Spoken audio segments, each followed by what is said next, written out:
Shri Chaitanya Manobishtam Stapitam Yena Bhutale Swayam Rupa Kadamayam Dadati Swapadantikam Ajanulambita Bhujo Kanakavadatu Sankirtanai Kapitaro Kamalataksho Vishwambaro Dvijavaro Yuga Dharma Palo Vande Jagat Priyakaro Karunavataro Jai Sri Krishna Chaitanya Prabhu Nityananda Shri Advaita Gadadhar Shivasadi Gaur Bhaktavrinda Hare Krishna Krishna Krishna Hare Hare Hare Rama Rama Rama Hare Hare Vanchakalpa tarubhascha kripa sindhubheva patitanam pavanebhyo vaishnavebhyo namo namaha. Vaishnavrinda ki jai. Shri Sikshastakam ki jai.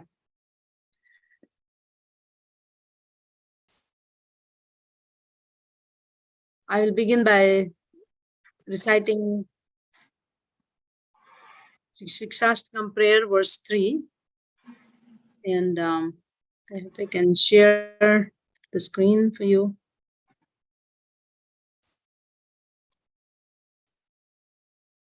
So I will say it one time, and maybe there will be a couple of volunteers to say the prayer, recite the prayers after me later on after I'm done. Strunadapi sunichena taroriva sahishnuna amani namanadena kirtaniya sada hari. Strunadapi sunichena taroriva sahishnuna amani namanadena kirtaniya sada hari. Trunadapi sunichena taroriva sahishnuna amani namanadena kirtaniya sada hari. Anybody would like to recite? Please go ahead. Trinayapi sunichena taroriva sahishnuna amani namadena kirtaniya sada hari. Thank you.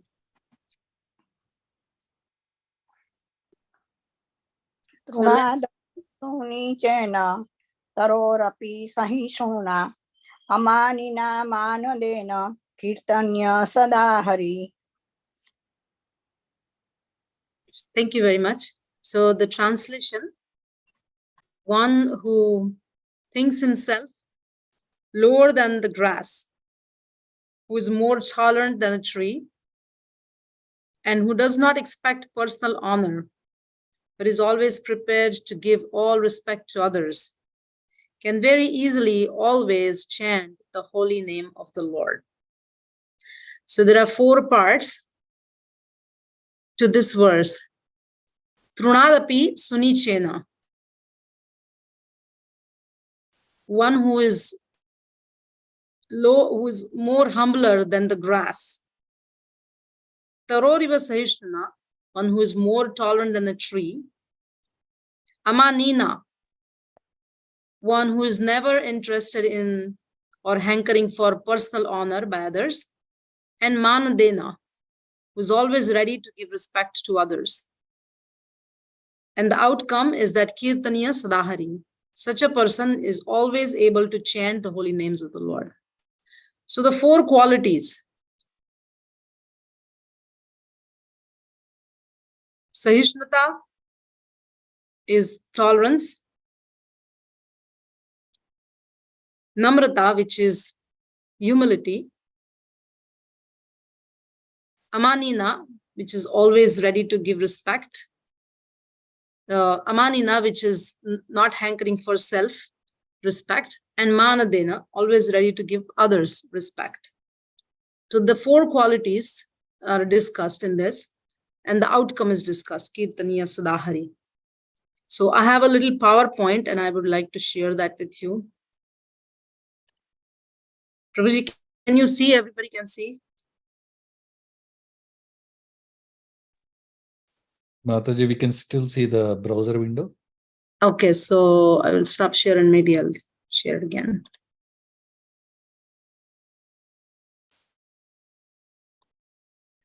Are you able to see the PowerPoint slide first now? Yes, Okay. So this is the Sikshastakam prayer that we just recited, developing the 4 qualities leading to firm faith and constant chanting. So I'll give a little bit of background, because I'm sure every time when the speaker speaks about any verse from Sikshastakam, they do introduction and they speak something from their heart, which is very relevant to their own selves, their own practice, their own journey in bhakti. So same, I will also do the same thing. So first of all, I would like to say that starting with the first verse, we saw the relevance of chanting the Hare Krishna Mahamantra or the holy names of the Lord, the significance, their power, the benefits. Now, after the beginning of the chanting of the Hare Krishna Mahamantra, and when we looked at the second prayer, where we were encouraged to go for Sadhu Sangha, which is association of devotees, and beginning the process of chanting Hare Krishna Mahamantra and getting rid of the unnecessary desires that will hinder us from continuing with our sadhana or chanting the holy names. Sorry. The next stage that we are coming to is forming our faith. The initial verse 1 was the initial Shraddha, or the initial faith. That initial faith took us to the association of devotees, to the chanting of names, and to getting rid of some of the unnecessary habits or desires. And in the third verse, with the help of these four qualities, Namrata, Sahishnata, and ready, like Amani na Manadena, we will be able to fix or firm our faith, make our faith more strong, and we'll be able to constantly chant. Constantly means not 24/7.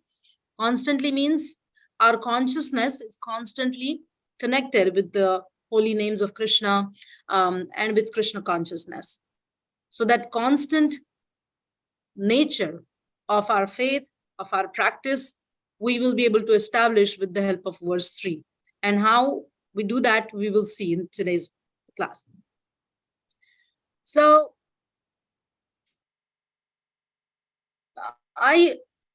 my personal relationship with Sikshastakam, I would like to talk a little bit about that. So Bhagavad Gita is our guide, initial guide. And I call Bhagavad Gita my transcendental mother, who introduced me to Krishna. And, like as mother always teaches her child, guides her child. So Bhagavad Gita has guided me, has taught me so many things like a mother. So I call Bhagavad Gita as my mother. But as I said, like all of us now, we have been on a journey, finishing the Gita study, and we are now embarking on a new journey with the Sikshastakam. I see Sikshastakam as my spiritual master, because in the Bhagavad Puran also it's explained that spiritual master can be seen in different ways. One who is directly your spiritual master or guru. Paramatma is your Chaitya Guru or the first Guru. Then there are so many gurus that are explained in the Bhagavatam, who can guide us, who can help us. So similarly, these Sikshastakam prayers, which are written by Sri Chaitanya Mahaprabhu himself, the 8 verses, which are the core of the Gaudiya Vaishnava Siddhanta and sadhana bhakti leading up to prema bhakti. The Sikshastakam prayers, the 8 prayers, I see them as my guru, because they guide me. Now, how do they guide us? We'll see in the class today. But they have guided me in the beginning, right after Bhagavad Gita study, when I began understanding the Sikshastakam, I could see that my journey of this sadhana bhakti has been guided by Sikshastakam prayers. And every time these Sikshastakam prayers have given me the yardsticks to check my own progress. Is where am I? Where I'm going? Am I doing the right thing, or am I regressing? So in this way, it guides us. It guided me, and it encouraged me every time at whatever level I was, because not everybody will begin and then suddenly jump onto prema bhakti or bhava bhakti. That's not something practically doable for most of us. So Sikshastakam takes us gradually, slowly, gently, step by step, very systematically, very scientifically towards our main goal. And in that journey, gives us the yardstick to analyze our own progress and see where we are standing, how much hypocrisy I have, how much cheating propensity I have, how do I correct it? Everything is given. And these Sikshastakam prayers, also in my personal opinion, is that they are like gems, in the spiritual world called Chintamani gem. It gives you whatever you desire. So similarly, Sikshastakam prayers can give us the benefits at so many different levels, whether we are sadhakas, whether we are progressing, whether we are siddhas, whether we are really great pure devotees, whosoever we are in our journey, the Sikshastakam prayers are always there. They're always valid. They're always giving further and further guidance. And also, there is no limit on how much and in what different ways we can talk upon Sikshastakam. There are so many different explanations. And every time you see one explanation, you feel, this is what Sikshastakam is. And next time you come across another explanation and you see another completely new, different field that opens in front of you to see Sikshastakam from a very different perspective. So I find Sikshastakam verses is evergreen, just like Bhagavad Gita verses, like every time we read, we find something new. Sikshastakam prayers have amazing potency to reveal newer and newer things to us. And I beg and I pray that all of us on this call or in this study may experience by taking a very serious study of Sikshastakam and practicing Sikshastakam as we chant, as we do our sadhana bhakti. I pray that everybody has that experience or some or the other different experience on their own journeys, which is very exciting. So that's my humble obeisance to Sri Sikshastakam, written by Sri Chaitanya Mahaprabhu. And one of the most important Gaudiya Vaishnava Acharyas in our line who have taught us so much, Srila Bhakti Vinod Thakur, has written some amazing materials in terms of the Sikshastakam and the step-by-step progress upon these stages of devotion that we can experience. And the name of that book is Bhajan Rahasya. And I would like to just show you the picture of that because some of you might recognize that. So I don't know if this is seen. No, I don't know if you can see it. No, I don't think you can see it. Anyway, so let's not worry about it. I tried my best to show you the cover, but it's okay. So this is Sikshastakam as explained in Bhajan Rahasya. And Bhajan Rahasya, which is written by Bhakti Vinod Thakur, the meaning is secrets of performing bhajana. So it's not just chanting. Bhajana is itself the entire devotional practice that somebody does.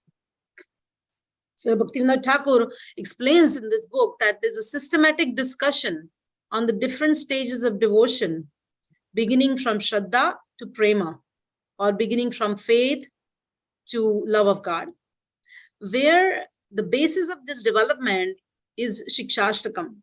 So with every verse of Sikshastakam, there is a corresponding stage of devotion. And there is a gradual progression from one stage to another stage. So the first 5 verses of Sikshastakam are more or less connected to the sadhana bhakti, where there is Shraddha. Actually, I will show you the next slide, where I have put it in a tabular form. So Sikshastakam takes us on the bhakti journey towards love of God.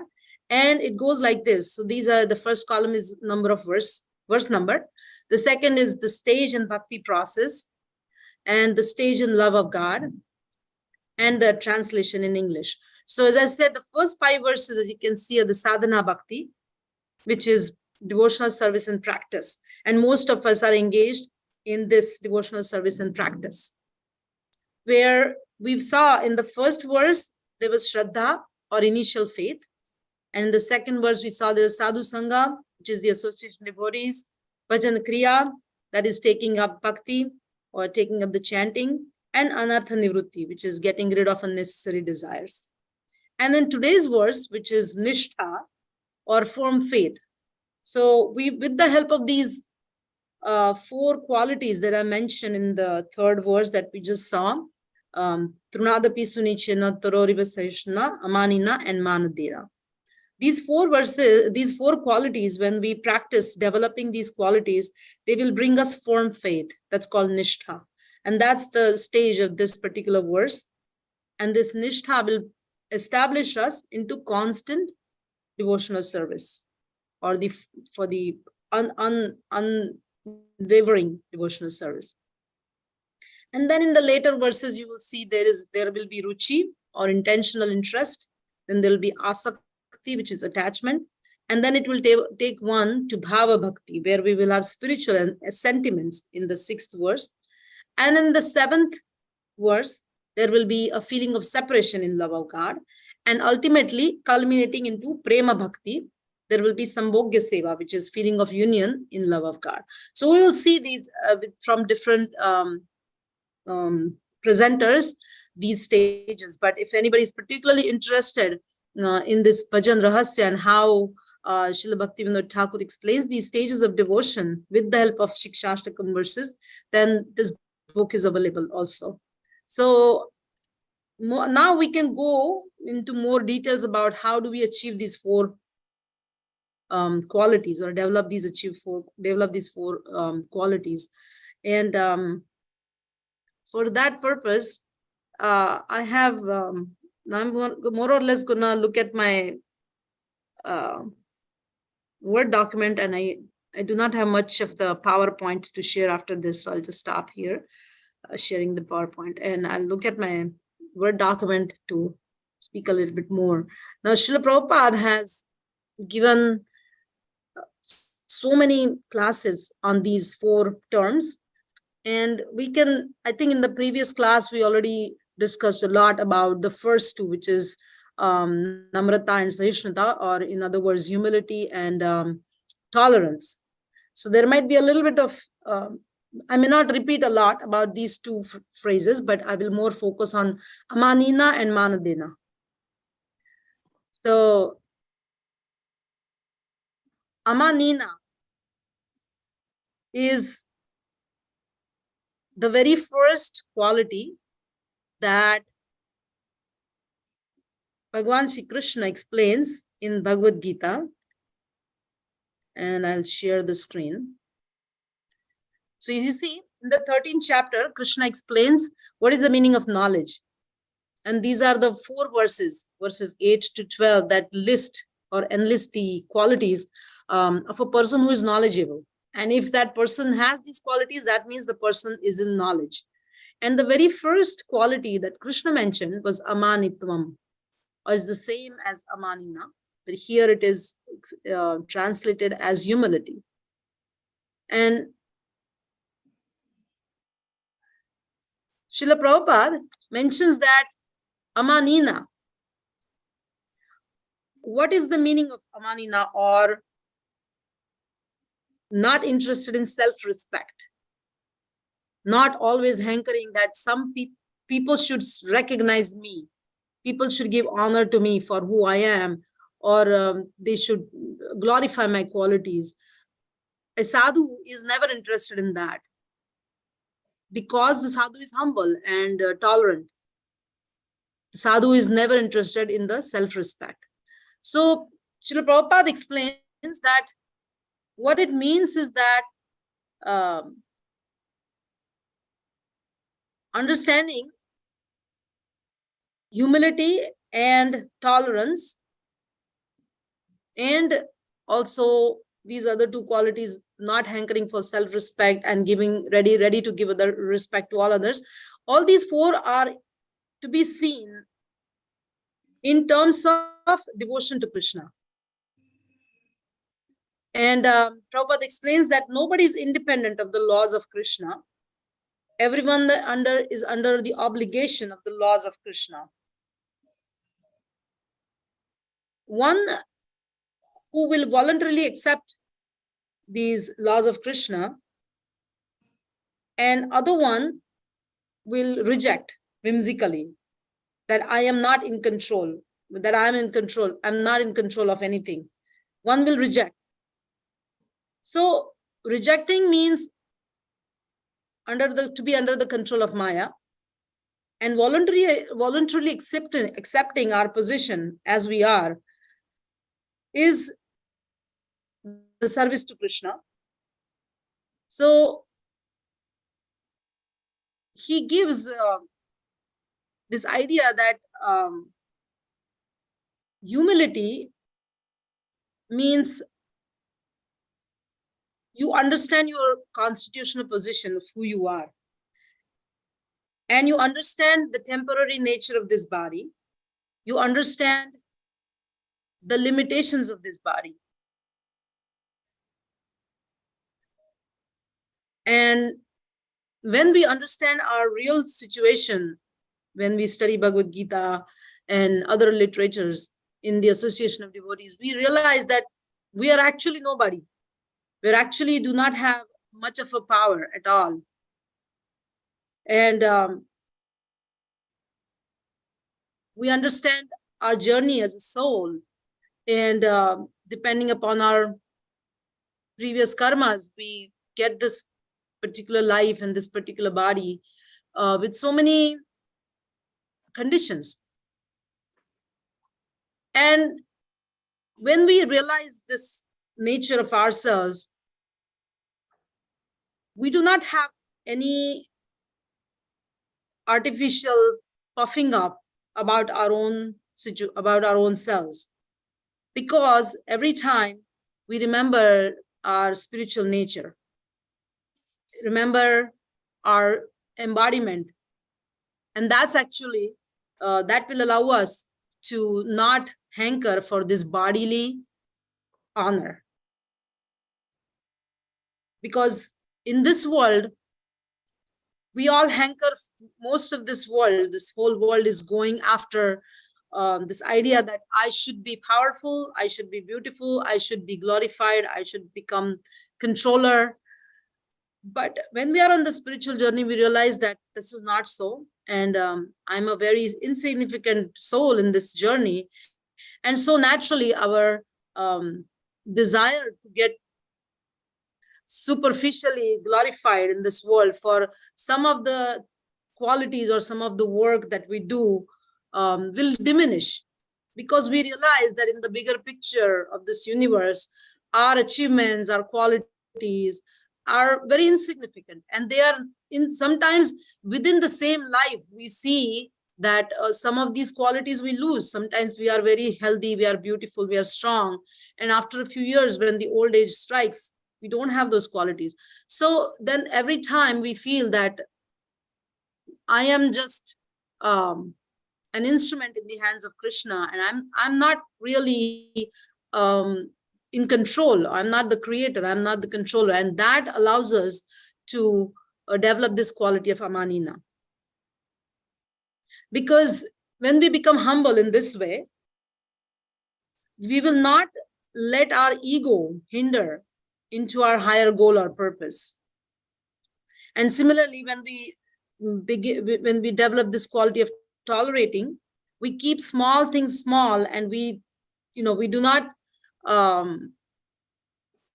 make big issues. We do not become angry, or we do not show extreme emotions when things are a little bit disturbing, because these humility and tolerance we are doing from the devotion point of view, because our goal is to progress in bhakti, so that we will have love of Krishna in our lives, we will have peace and happiness in our lives.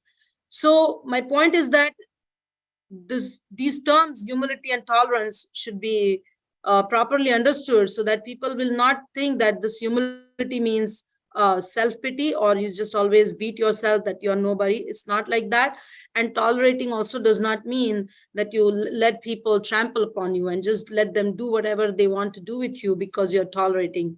No, these two terms are to be seen only from the perspective of devotion. Next to, okay, why do I become humble? Why do I become tolerant? Because I have to achieve this goal of Kirtaniya Sadahari. And from that perspective, you can see that very logically, first we can achieve humility and tolerance. And when we achieve humility and tolerance, automatically, as a consequence, we will be able to develop this Amanina and Manadena. Okay, so I'm just gonna run just for 30 seconds, if you don't mind, and then I'll continue. 1 second. I'm sorry for this disturbance, but I just quickly go.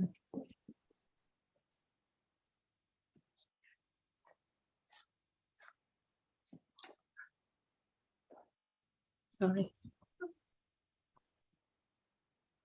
Yeah, so I was saying that, as I said, like Sikshastakam will guide us step by step.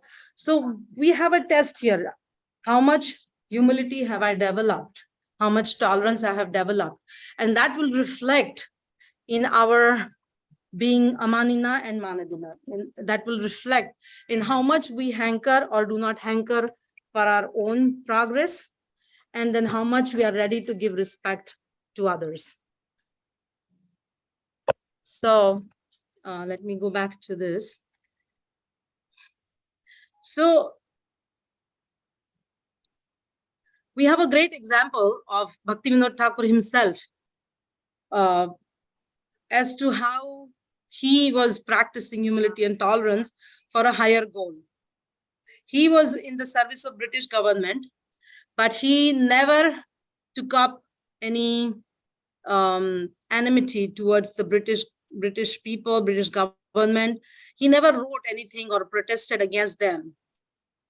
There might have been situations where he was not appreciating what they were doing to the public in general, or what they were doing to the culture, to the religion as such. But he never protested or wrote anything against them, because his focus was on re-establishing or reviving the Gaudiya Vaishnavism. And instead of that, he used his official position many times to benefit his spiritual preaching. So similarly, we have Prahlad Maharaj. He tolerated, he was humble, but his objective was to practice this humility and tolerance in order to be able to chant Lord Vishnu's names. So we have many examples, even many stories of Haridas Thakur, Acharya Namacharya Haridas Thakur, where he tolerated and he was humble because his objective was bhakti. Similarly, Srila Rupa Goswami and Sanatana Goswami, they expressed external humility and tolerance towards their employer, towards their master, who was Nawab Hussain Shah, and because their objectives were very different. So similarly, in our lives, there will be so many situations where we will have to, even beginning with our family, with our own family, we'll have to develop these qualities of humbleness and tolerance that will allow us in our family to let go of things so that we can focus on our goals. And then naturally we will be ready to respect others, because we will be able to see the real situation of everybody.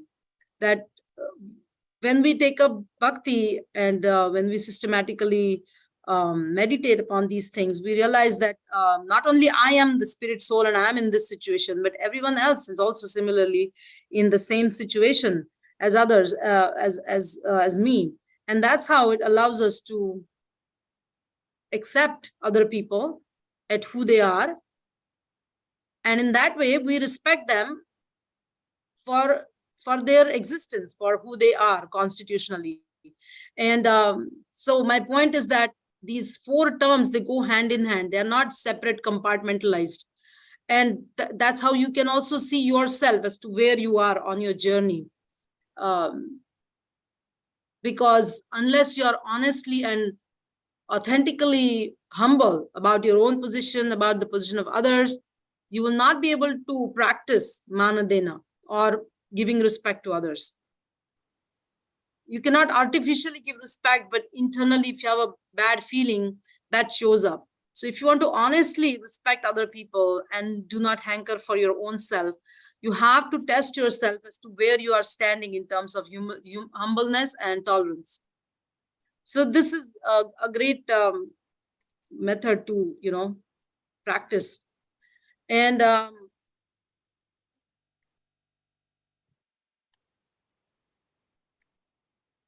so let's get into more details. Like I have this, I'll share this one more PowerPoint slide.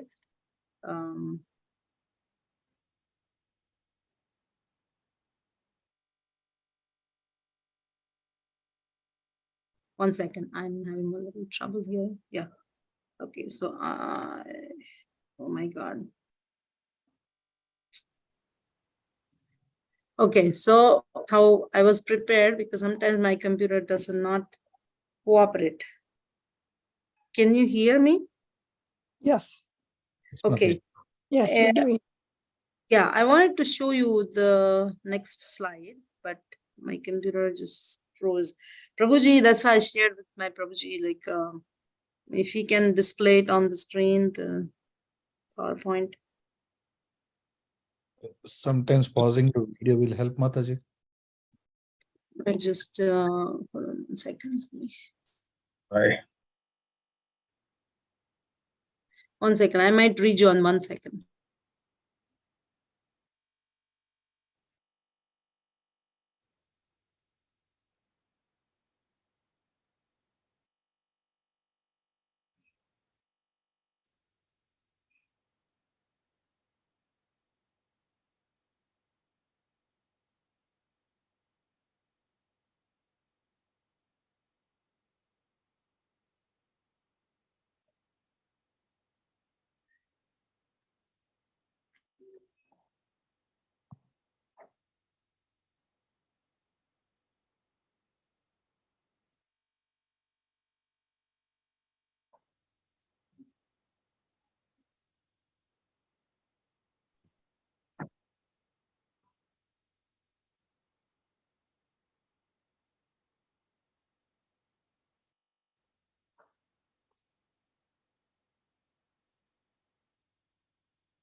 Yeah, Hare Krishna. Sorry, Prabhuji. Are you able to display? Or I can just talk. There's no slide. So I was planning to talk a little bit more about this manadena, giving respect to others. Can everybody hear me, right? Yes, Mataji. Yeah. So let's see, how do we respect other people? Is it only when we say Jai Hari Bol or garland them? No, there are so many ways in which somebody can respect other people. So number one is by words. Of course, we speak respectfully. We speak sweet words about the other person. We do not curse them or be angry with them. But then there is a manadena, or giving respect to others by actions, right? So there are so many places where we respect the government rules, we respect our boss in our office, or we respect so many other authorities. We respect various rules in the society. So in bhakti, because we are seeing everything from bhakti perspective, right? So in bhakti, how do we respect, or manadena? How do we respect devotees? So there may be newcomers, there may be people who are in this sadhana bhakti with you, and at par, the same as you, or there may be people who are senior to us, right? So we, by our actions, can give respect to each and every category of people.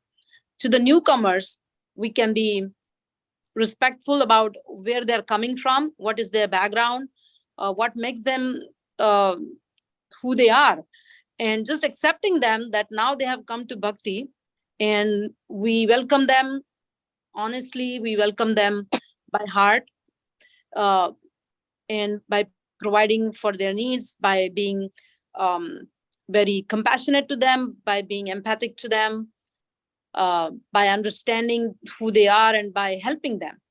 Similarly, with our equals, like who have been in this, yeah, actually the one that is before this, yeah, exactly, this one.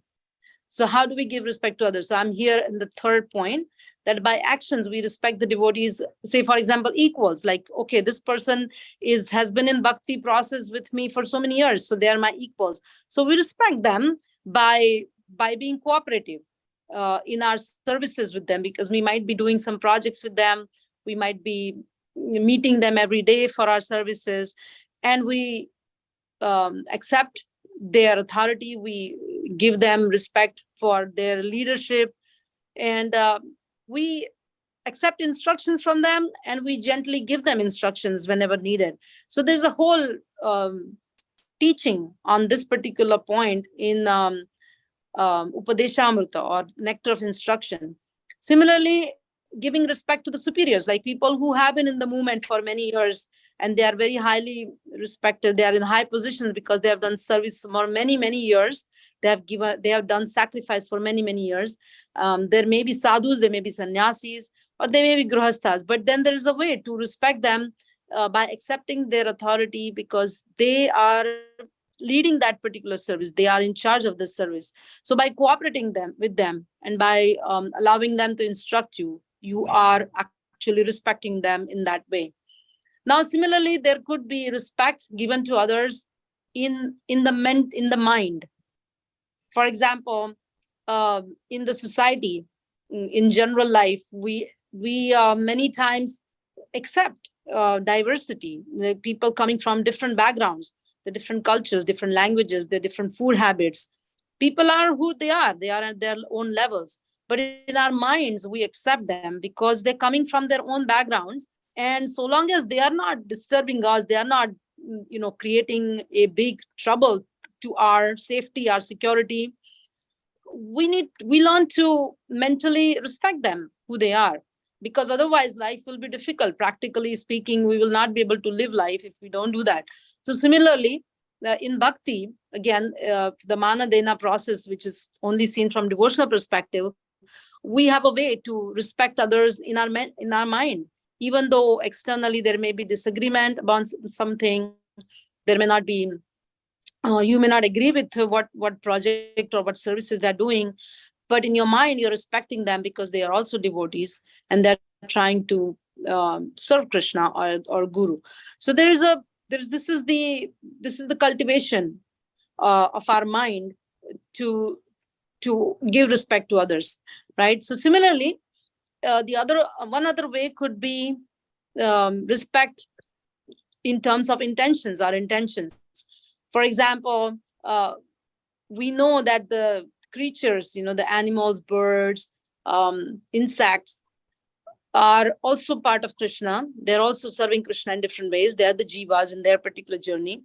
And by being kind to them intentionally, by not hurting them for your self-enjoyment, which means basically we do not eat them, we do not unnecessarily kill them to create products which will help us in our own enjoyment. So in being nice, being kind to them intentionally, we are respecting them. And lastly, the point is with philosophical vision, because when we learn the Gita, we have Jnana Chakshu, or philosophical vision, or the vision of wisdom. We see every soul as equal, every soul as a part and parcel of Krishna, and we see the spiritual equality in the material diversity. In the material bodies may be different, but the spiritual unity is there. So that Jnana Chakshu, if we develop, then that is also Manadena, right? So they're different. These are the different ways. And again, we saw the examples I just mentioned in that slide. Prahlad Maharaj, Haridas Thakur, who accepted the punishment. So many examples in our scriptures. These people, they practiced this respect or Manadena. And in terms of Amanina, which is not hankering for self-respect, we saw that the very first line in the 12th chapter, verses 8 to 12, Krishna says that this is one of the symptoms of being knowledgeable. So we understand that when we have a very great hankering for our self-respect everywhere we go, and most likely we hanker for that respect without much actual work. We want quick glorification most of the time. That is the human mind. That's nobody's fault. And there's nobody pointed out specially that he does or she does that, but it's just the human mind. And if we remember this particular instruction of Bhagavad Gita of Bhagavan Krishna, Amanitvam, then we will, if we don't do that, that means you're basically poisoning our own, it's like a poison that pollutes our mind. And in that way, we are not wise in terms of the Gita. And that's how we should avoid that. Now, there's a very beautiful example of Chaitanya Mahaprabhu. And you will find that discussion in the Madhya Leela of Sri Chaitanya Charitamrita, chapters 20 or 22. And there is also one reference there. So in the Adi Leela, in the chapter 7. So Mahaprabhu, he went to Varanasi to meet Sanatana Goswami. And Varanasi was very well known for another type of sannyasis. It's called Mayavad sannyasis, where they do not have devotion to Krishna, but they follow the philosophy of impersonalism, or being equal to Brahman and merging into Brahman. So their practices are slightly different.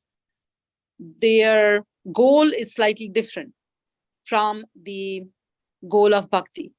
And Mahaprabhu, being coming from the bhakti tradition, he was a sannyasi, but he was following the bhakti tradition. So how did he deal with the group of sannyasis, which was led by a personality called Prakashananda Saraswati? That example is amazing, as how Mahaprabhu had no tinge of self-respect, and he was so much ready to give respect to the sannyasis who on the other group, and they were not necessarily nice to Mahaprabhu, because they were actually criticizing Mahaprabhu, saying that he's a sannyasi coming from the lower strata, and he does not practice proper philosophy, but he's sentimental. So there were so many criticism that was going on in the society, and it reached Mahaprabhu's ears. He knew that this is going on, but the way he approached this whole thing is an amazing example. When someone, one of the devotees, he requested Mahaprabhu to have a joint meeting with these sannyasis led by Prakashananda Saraswati, then Mahaprabhu went there. And Mahaprabhu knew that these people are criticizing me for bhakti. He not only did not get angry, but he gave tremendous respect to these sannyasis, and he accepted a very, very low position in front of them. After the initial formality, he sat down in an area which was like a washroom and was supposed to be a very contaminated place. And there was no question of a sannyasi sitting there. But Mahaprabhu just took a seat over there. However, his effulgence was so much glowing, because he is the Supreme Personality of Godhead. And being a young sannyasi, he was glowing with effulgence, with his spiritual effulgence. And these Prakashananda Saraswati and the other sannyasis, they could figure out that this sannyasi, even though he is sitting on a very in a very contaminated place and taking a very lower position, And they knew that we all criticize this sannyasi, but he's taking a very humble position in front of us. At the same time, he seems to be a very, very great person, because look at his spiritual effulgence. So they went ahead and they picked up. They told Mahaprabhu, please don't sit there, please come with us. And then they took him by hand to their position, their respectable place, and then they placed him there. So the point is, to be short, not to expand too much on this story, but the point is, Mahaprabhu displayed these two particular varieties of Amanina and Manadina, both of them in the same event. And his whole objective was not to take enmity with this group of people, to not to create any social disturbance. No, his objective was to be continue in his own devotion, and to influence other people about the devotional philosophy. And he actually did that. After prolonged discussion with Prakashananda Saraswati, Mahaprabhu was able to convince him about bhakti process, and actually Prakashananda Saraswati became a great devotee of Mahaprabhu. So in this way, Mahaprabhu has given us this example of how do we practice Amanina Manadina with a purpose of achieving Krishna. So in our lives also, we may be able to practice these two things at our level. We are not perfect. We are much in the sadhana bhakti of practice. So we may not be able to practice every time or in the most perfect way. But whatever we can do, starting with humility and tolerance with ourselves, with our families, with our society, with our friends circle, gradually we will see that we are able to develop this Amanina and Manadina to some extent. And the whole objective is to allow us to practice bhakti or progress in bhakti, and then also to influence others if they are willing, if they are ready, to take them along with us. So from that perspective, this is a great verse.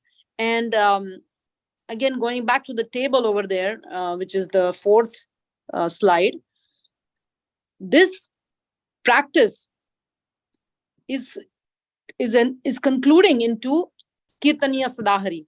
So Mahaprabhu's teaching in this verse is that practice these four principles, and you will be able to continuously chant the Krishna's names. Now, again, as I mentioned before, it's not continuously does not mean 24/7. It means that without deviation and with real quality, with genuinity. And all of us must have experienced this. At least I personally experienced that whenever we take up unnecessary enmity for things which can be reconciled, or initially if we are confused, or if we are not clear about say the behavior of other people or reaction of other people in our devotional circle, and if we hold grudge against them, or if we fight with them, or if we have arguments with them, our sadhana is disturbed, our chanting is disturbed, because we have that mind now which is disturbed. We have the consciousness which is disturbed. We might think about that person 100 times. We might go over that battle which we took with that person many times, and there will be no peace of mind for chanting, for doing any bhakti. So Kirtaniya Sadahari, this quality, if you want really honestly genuine chanting of Krishna's holy names, then these four qualities will help you, and these four qualities will actually culminate into Kirtaniya Sadahari. And that is called, according to Bhaktivinoda Thakur in his Bhajan Rahasya, as Nishtha, or firm faith. So we did begin chanting when we say Cheto Darpana Marjanam, the first verse, but that's the beginning Shraddha. And now coming to the third verse is the firm Shraddha or fixed Shraddha, which will allow us to do Kirtaniya Sadahari in a very genuine way, without any hypocrisy. And as I said before, this is the test. This verse is a test for each of us. To where am I going with my chanting? How much am I genuinely respecting my family, the diversity in my family, the diversity in my children, the diversity in my relatives around me, in the devotees who come to the temple, everywhere. And just see how much humble how much tolerant we are, and then automatically you will see giving respect to others, or not taking unnecessary credit and everything. And with that peace of mind, you'll be actually genuinely be able to chant Krishna's holy names, Kirtaniya Sadhari. So this is my humble understanding.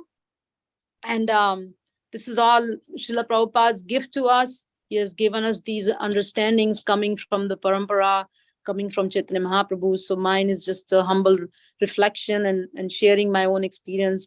And I'm sorry for the disturbance as always. I don't know what happens to my computer. After 30-40 minutes, it's giving me trouble. But so I'm sorry for the disturbance. But again, thank you very much. I pay humble obeisance to all of you. Srila Prabhupada ki jai. Shri Sikshastakam ki jai. Shri Chaitanya Mahaprabhu ki jai. Gaur Bhakta Vrinda ki jai. Thank you. And I would like to ask for any reactions, any sharing of your experiences, any questions, if we have time.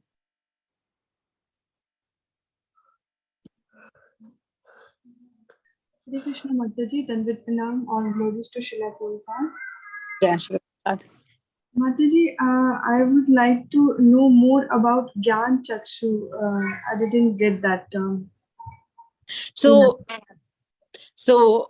when we have a defective vision, we get glasses. And when we get glasses, we are able to see the real object.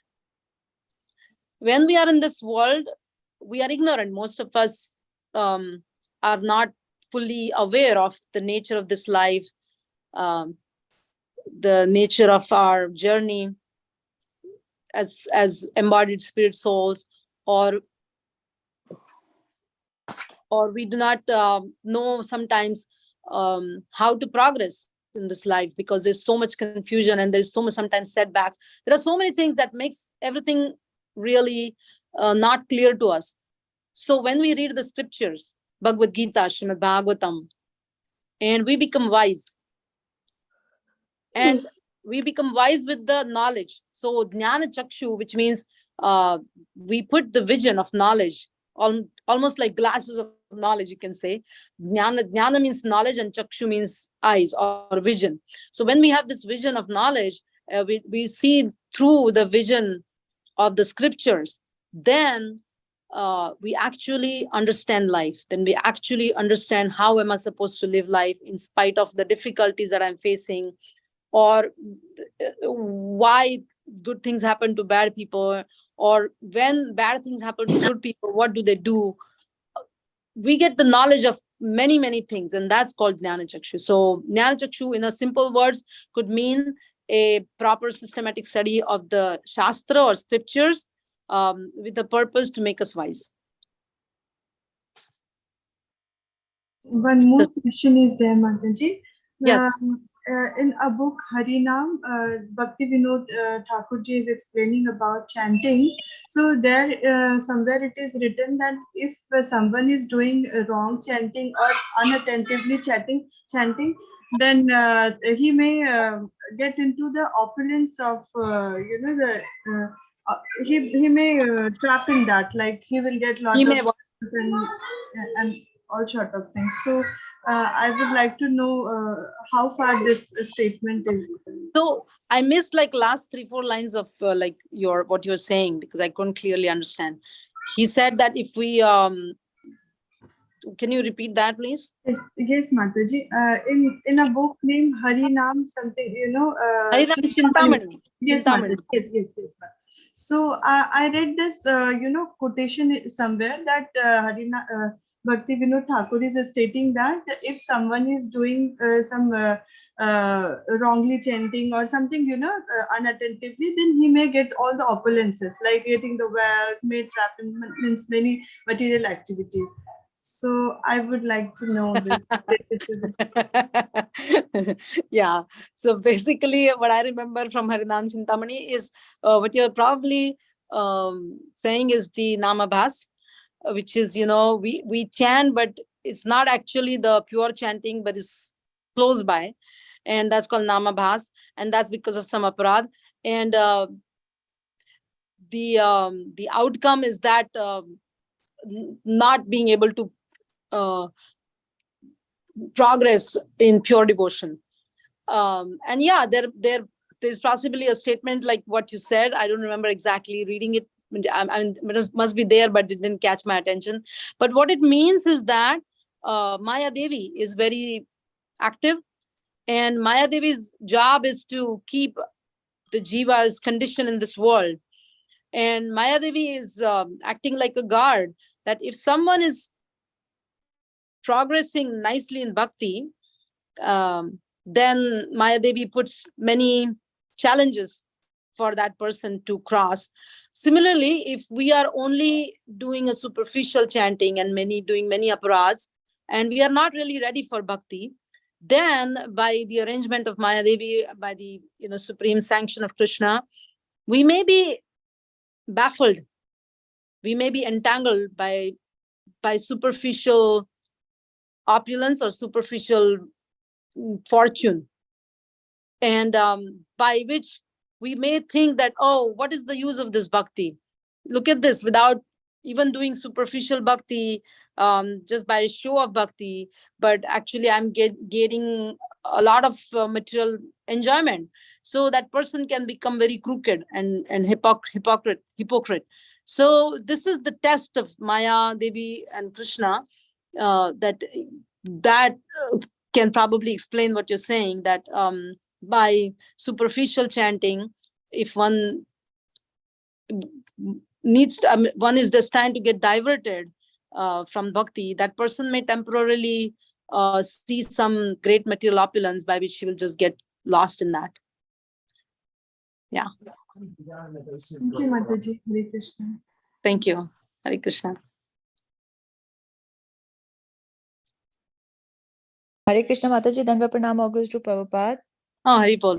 Hare Krishna. Hari Bol Mataji. Mataji, I have a question about the respect. As we meet or greet the devotees, it's a very different mood, and we know how we should have our ethics, and but when we meet any non-devotees or talk someone who is non-devotee, then I sometimes get little like kind of, I need some time to adjust my mind. I have to greet them with Hare Krishna or like hello. And then when I tend to say Hare Krishna and there is no response, and realize, oh, I'm talking to someone who is not devotee.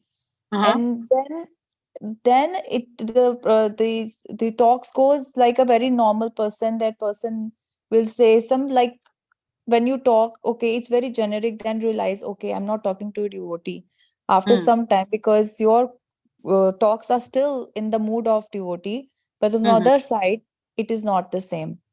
And that conflict also affects the mind and energy. I feel like sometimes I just spoke to someone and I could feel like, what was the conversation all about? It was some of the vendor I was talking to, and the mood was totally helpful, I do understand, but it's not the same as that. So how to keep that devotee inside me, where I have to interact with the non-devotee at the same time?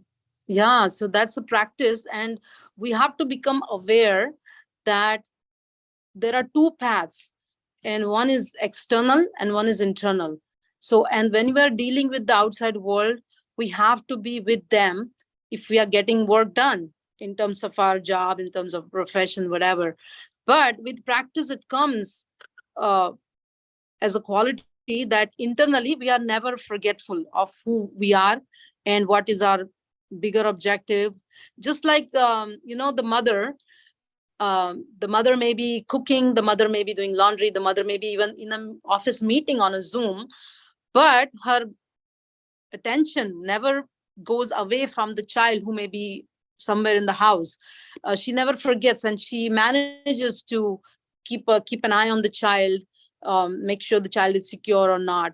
So she is able to achieve this other objective in spite of the fact that she may be in front of other people talking on the Zoom or whatever. So similarly, when we are in this world, we are dealing with everything, every material aspect. internally we are never forgetting that we are, what is my objective? I'm a devotee of Krishna, and my constant remembrance of Krishna and my constant seeing Krishna in every situation has to go on side by side. So it's a matter of practice, but it comes. And actually, I wanted to also share in the process of this discussion one verse which I didn't do, but I will definitely refer it here now, not being able to share the screen. But it's Veda, if you go to Veda Base, this is Srimad Bhagavatam, 7th canto, and it's 14th chapter, and there is a verse, number 8. And what it says is that, sorry, 8 or it's actually verse 6. Okay, so 7, 14, 6. It says an intelligent man in human society should make his own program of activities very simple. If there are suggestions from his friends, children, parents, brothers, or anyone else, he should externally agree, saying, yes, that's all right. But internally, he should be determined not to create a cumbersome life in which the purpose of life will not be fulfilled. So this is a discussion between Narad Muni and Yudhishthira Maharaj. So this is a very indicative verse where it says that in the outside world, there will be so many discussions, there will be so many suggestions, and we may externally agree with them to the extent we have to get the work done because, we have to earn money, we have to run a profession, we have to, fill our bellies. So to the extent it's required, we agree with them, we cooperate with them, we get the work done. But internally, our objective is not to take their association and get contaminated or lose our spirituality or degrade, but our intention is to either maintain ourselves who we are and also give our association to help them in spirituality. If not possible to help them spiritually, at least not to get contaminated from them.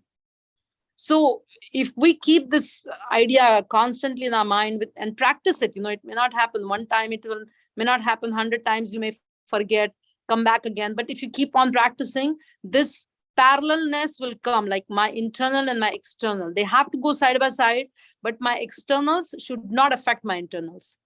My external condition, whatever material condition I am in, I might have to deal with, say, business people, maybe like even, not so good practices, or maybe whatever is your condition, your family may not be cooperative, but it never should affect my internal, because my internal is between me and Krishna. It has to go on.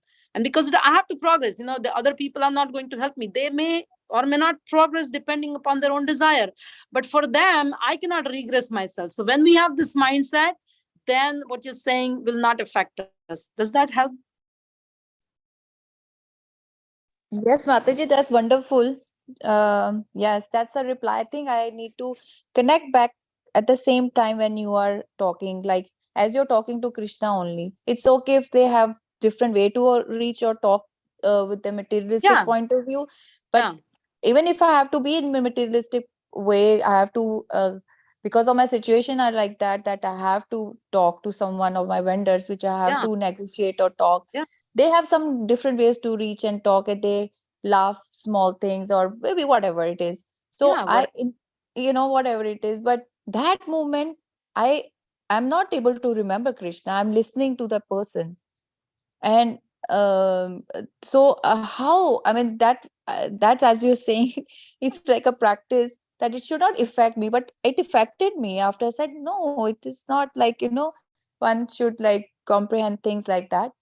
But there are principles that we can never compromise. Say, for example, if you have a business meeting and people are eating meat and they say, okay, I cannot do that. And then, of course, you have to say no. But there could be yes, other yes, and like in our yeah. devotee, we have many professionals and business people. You can always ask devotees how they do it. It's a very tricky. The same question. I think what you just said, exactly the same thing what's happened. Yeah. So Yeah. I said, no, it's not going to happen. So yeah, my case, like they all know that I do not go below my standard. I do not leave my standard. But then they accept it. They say, fine. Now she's the one who will be always like this, so they don't care. And I managed to do something which matches with them. Like this morning, we had a lunch party. And of course, I didn't order anything, but I carried from home something packed in such a way that it looked very nice. It matched with their thing, like how you. So yeah, so my point is that you yourself will be able to find out different ways and means as you practice. And if you say Sure. Hare Krishna by mistake, and the Indian people, they don't mind, they all understand that. But if you say to another person who doesn't understand, then you can always say, sorry, I just had, little tongue twisting, something happened. So Yeah. yeah, so just No, it's strange that sometimes Indian people also don't respond. And I said, and then yeah, I paused. yeah. A little bit. That they did not say anything, but they will start the conversation. I said, okay, that's it's a I- matter of time, Mataji. I think I'm. yeah, it Yeah. takes time. But that's why the devotee association is very important, at least on the weekends, because then we get the strength, we get ideas, we get, determination, so we can practice again, go back into the material world and practice, but come back to the devotee association again, so that internal can be maintained while we are trying to do external. Yeah. We need your association, Mataji. Thank you so much. I I appreciate it. kind of verse, they're so beautiful, explain, like this person, it's a beautiful verse, 7:14:6. Just look at it, it's beautiful. It's just perfect. And even the ninth verse, let me read the ninth verse also, because that's also that one should treat. No, that's a different one. Okay, anyway. Mataji, can you repeat quickly that verse again, please? Yeah. So it says, 1 second. An intelligent man in human society should make his own program of activities very simple.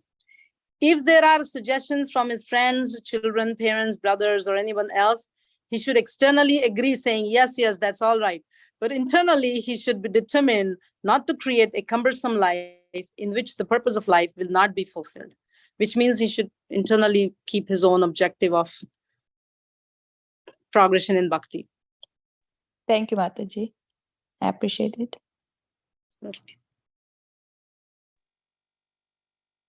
Hare Krishna Mataji. Hare Krishna. Dandavat Pranam. All glories to Srila Prabhupada. Related question to that, there is, and this is so, the self-respect, keeping the, keeping it, keeping the humility, and dealing with the external world, right?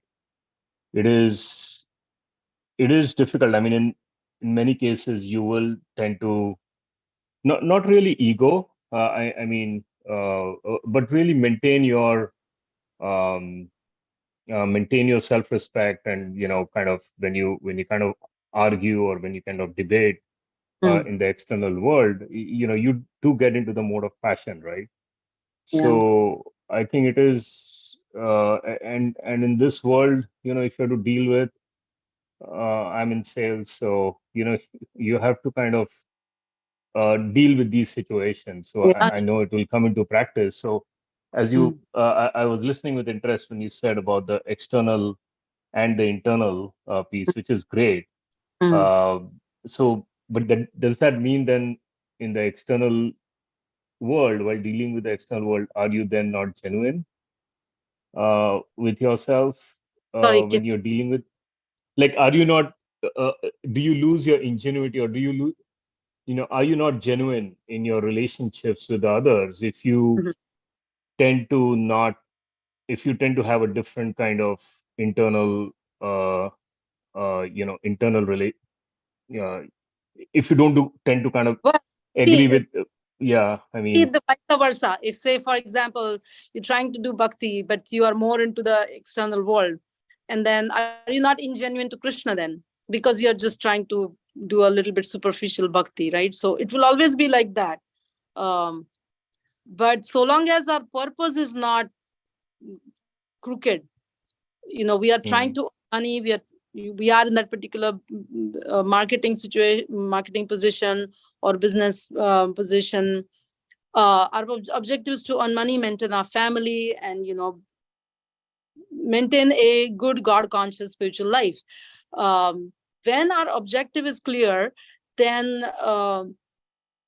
meeting the external formalities and doing whatever is needed is a part of that whole program. And Prabhupada himself has said that it is okay to do that. I will quickly search one particular quote if I find it right now. I think it's in one of the purports in the Gita. Let me check if I can find quickly.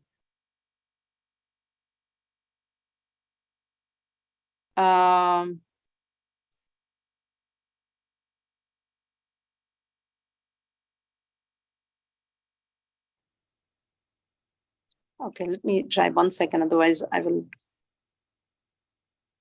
Okay, I think I found it. So the Gita verse I'm referring to is 18.48. Okay, every endeavor is covered by some fault, just as fire is covered by smoke.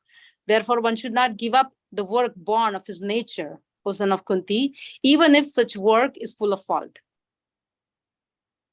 Right? So if you are in the marketing job, it's by your nature you're there, and it will be covered by some fault. But if it's a part of your duty as a householder, then you do not have to give it up. And in that purport, Srila Prabhupada mentions that in conditioned life, all work is contaminated by material modes of nature. Even if one is a Brahmana, he has to perform sacrifices in which animal killing is necessary. Similarly, a Kshatriya, however pious he may be, has to fight enemies. He cannot avoid it. Similarly, a merchant, however pious he may be, must sometimes hide his profits to stay in business, or he may sometimes have to do business in the black market. These things are necessary. One cannot avoid them. Similarly, even if a man is a Shudra serving a bad master, he has to carry out the order of the master, even though it should not be done. So despite these flaws, one should continue to carry out his prescribed duties, for they are born out of his own nature. So our prescribed duty for our family is doing the job, earning the money, and prescribed duty in terms of spirituality is to be devotional, is to devote our life and family to Krishna's purpose. So there are two. But then, according to Bhagavad Gita, you don't have to give it up. So we have to manage it. Somehow we have to manage it and keep the internal going, because that's how it is recommended. Does that help? Yeah. Yes, Mataji. And thankfully, I don't have to deal with, a lot of these negative stuff. The world is, I think, in my opinion, much better. At least we are fortunate to be staying in a world where people do respect all these choices of, food, choices of any habits, even wearing a sacred thread, or, displaying your religious symbols. So I think, thankfully, we are in that spot. So right. thank And you, there's one Mataji. more point. Yeah, this really helps. When, say, sometimes there's a lot of politics, and there's even sometimes too much crooked politics. But the thing is, as devotees, because we have this particular objective and journey, internal journey, we do not initiate anything from our side, or we try to. I mean, I'm not saying that we can never, but I'm not a perfect person, but at least as devotees, we endeavor that we are not doing harm to others. We are not beginning, we are not initiating anything. If a harm comes upon us, of course it is our right, it is our duty to protect ourselves and do whatever is needed in terms of defending. But as devotees, we can be honest and not create intentionally something bad. We should never have bad intention. Even that will solve some of our problems. Okay, the politics is coming upon me, so I have to defend, that's fine, but I'm not creating any trouble. So I think that's another point that might be helpful. Yeah. Thank you, Mataji. Thank you. Hare Krishna. Hare Hare Krishna. Hare Krishna, Mataji. Dandavat pranam. Please Dandavat. accept my humble obeisance. Very excellent class. Thank you for that. I really liked the way you put it, pursuing Bhagavad Gita as mother and sister from a spiritual guru. I just I'm taking the liberty to add one more to it, like Srimad Bhagavatam, because it talks about Krishna and all his stories, all his glories. So, I would say Srimad Bhagavatam, since Krishna is our eternal father, maybe Srimad Bhagavatam, we can consider it as, as our father. Yes, Jay, thank you. Uh, Beautiful. I have one basic question on Amanena, which is, I think, which is led closer to the false pride. Again, my knowledge is, I'm considerably low in this. Is this the reason? Is the reason why it is hard for letting go the aham or ahankar, because it's the closest subtle element to the soul? Yeah, our ego is the main element that plays a role in Amanina. Like, not hankering for self-respect is exactly opposite to our self-ego, right?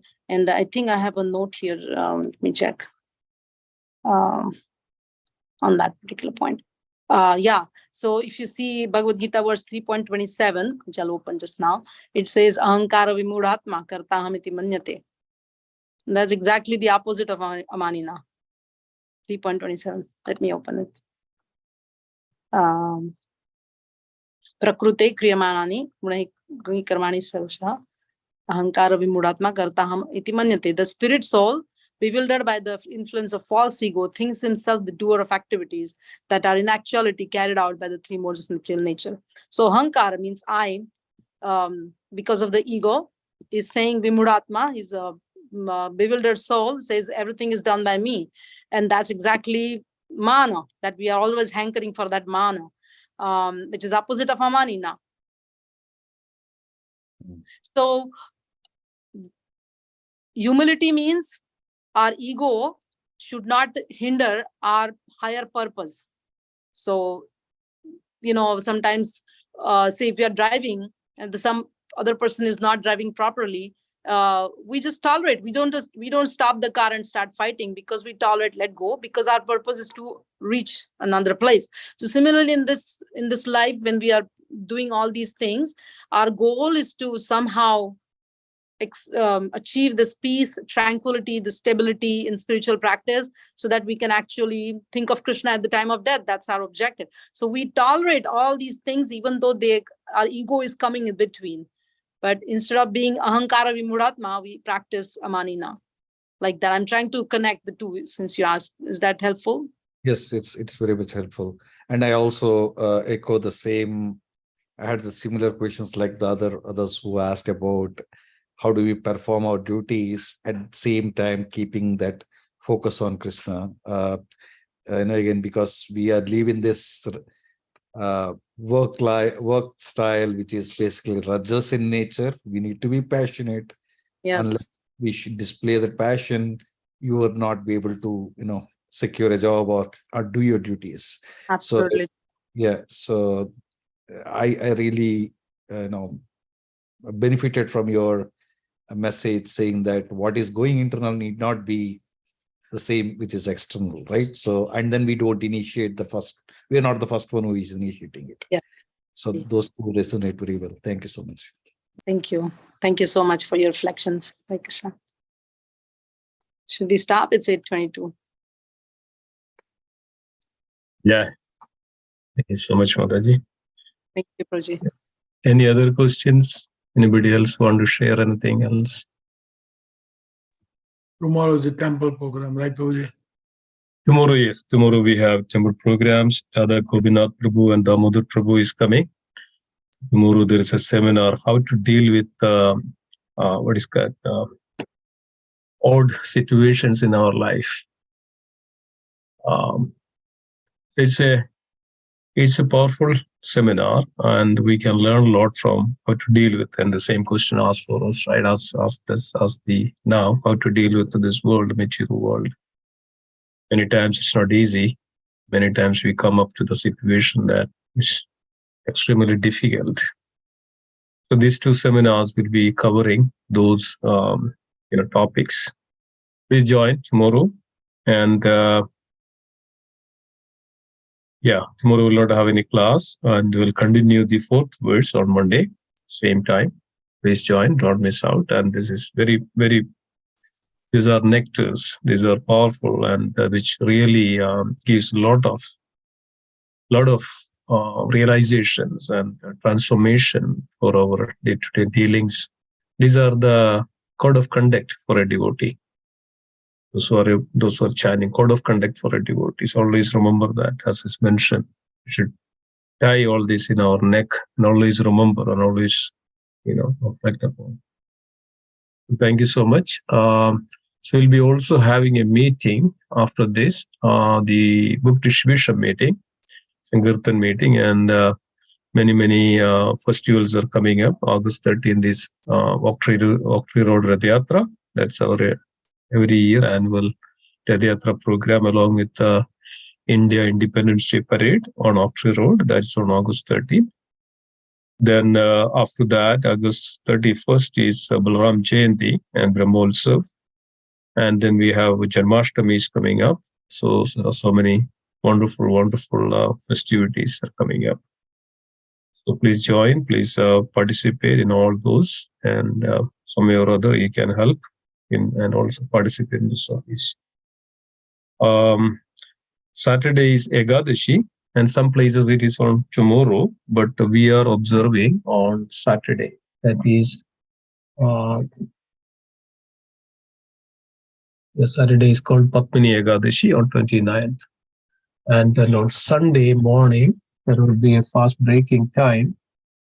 Is that we will send that out in the WhatsApp group. It's not mentioned. We'll put that out in the WhatsApp group. Okay. Anything else? Anybody else wanted to share before we go for the meeting?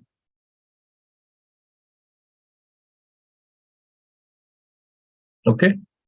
Thank you so much. Let's pray together. Vancha kalpadarupasya kripa sindhu bhevacha padidanam pavane Vaishnavram ki jai, Sikshastakam ki jai, Mahaprabhu ki jai, Shri Guru Nitai ki jai, Srila Prabhupada ki jai, Ananda Gaudiya Vaishnavram ki jai, Gaura Prema, Hari Hari Bol. Hari Please stay on this conference line, and we'll have a discussion on book distribution or Sankirtan. Thank you so much. Let me get the Paramanda.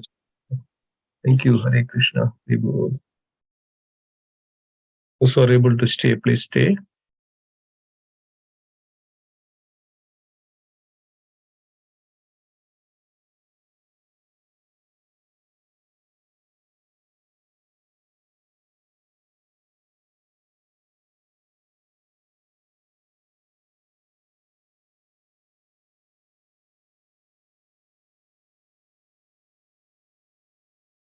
Ruji, are you joining? Okay. Also, you get our Achintya